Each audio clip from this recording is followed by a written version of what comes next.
products obtained from coal bed destructive distillation, coal gas, coal tar, coke and ammonia liquor। जैसे हमने पहले बताया कि जब हम कोल की डिस्ट्रक्टिव डिस्टिलेशन करेंगे तो हमें जो ऑर्गेनिक कंपाउंड मिलते हैं वो कोल टार में से ज़्यादा मिलते हैं। वैसे जो कोल में से जो फ्रैक्शन या उसके जो कंपोनेंट थे वो coal gas, coal tar, coke and ammonia liquid है। हर एक को हम डिटेल में देखेंगे।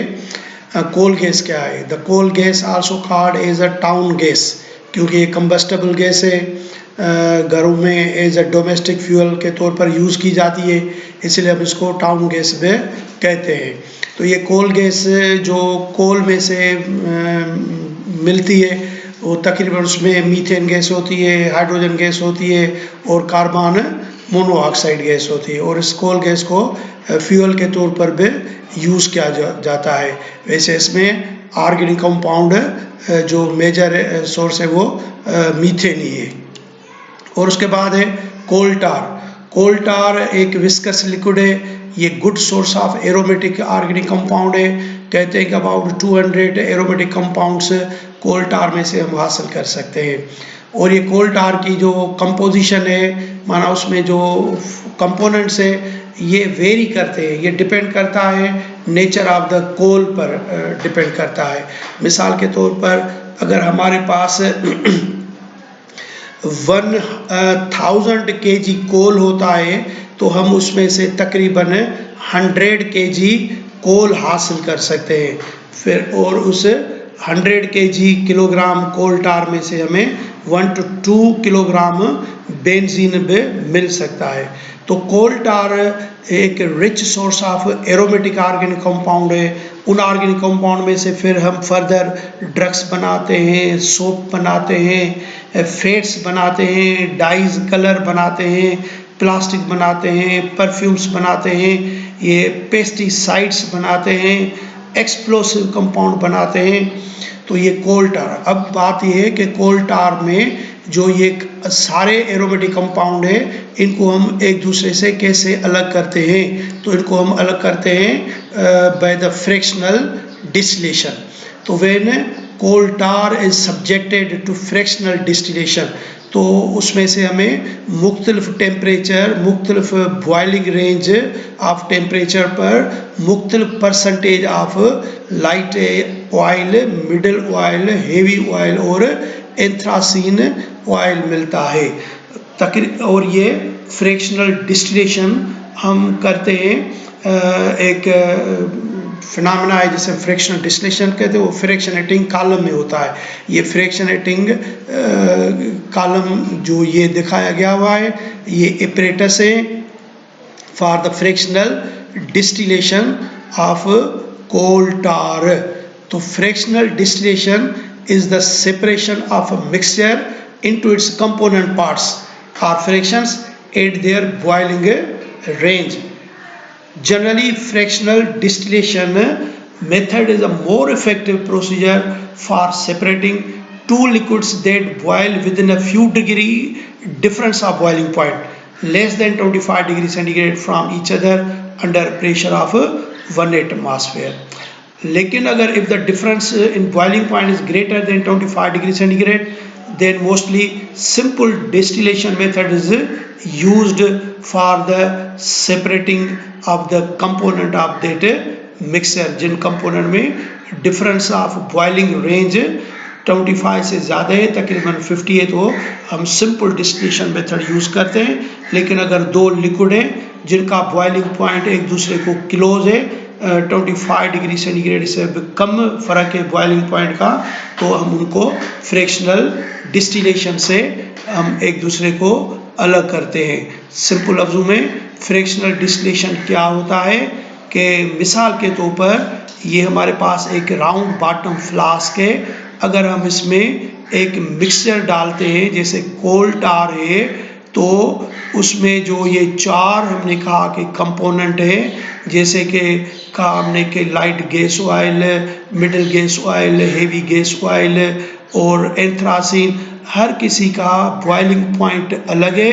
हर बॉइलिंग पॉइंट पर वो कंपोनेंट पहले वेपोराइज होंगे, फिर कंडेंस होकर एक दूसरे से अलग हो जाते हैं and we call it fractional distillation.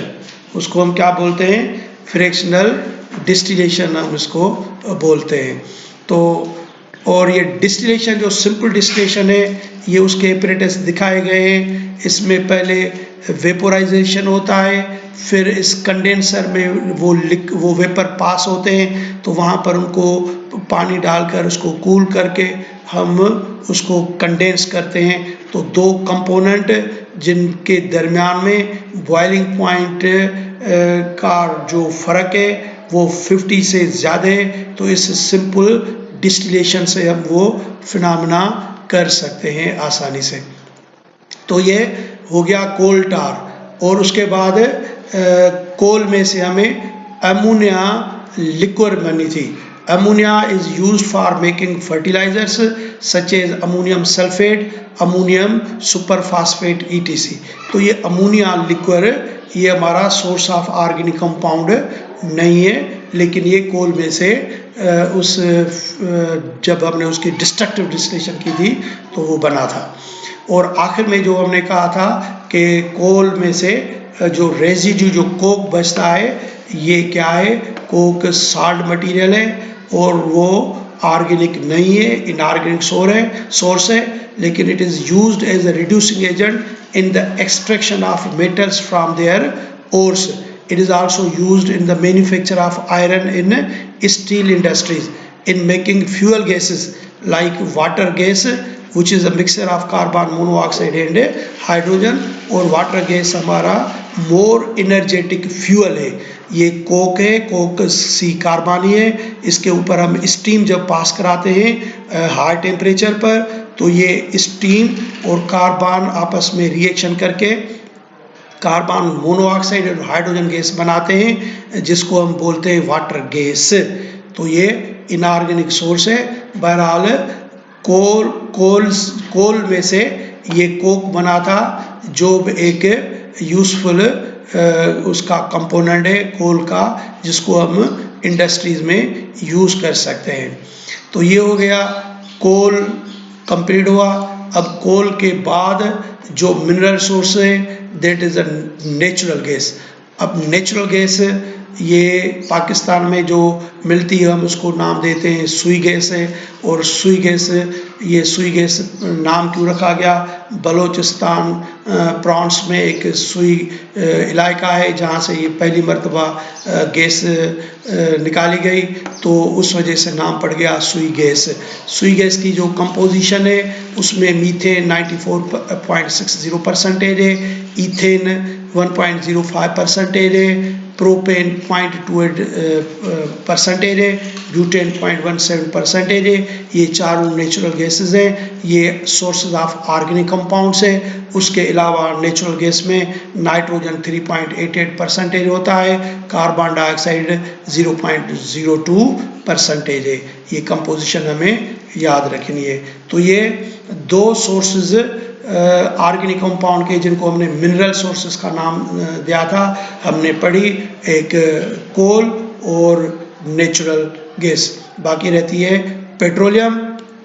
तो सेकंड लेक्चर में इंशाल्लाह हम पेट्रोलियम को ही पढ़ेंगे। कुछ MCQ हैं, जैसे ये MCQ है, coke is produce from bituminous coal by cracking, synthesis, substitution, destructive distillation. अभी आपने पढ़ा है तो आसानी से याद हो सकते हैं। तो कोक जो हमने हासिल की थी from the coal by the phenomena called destructive distillation. और ये दूसरा है कोक इज यूज्ड एज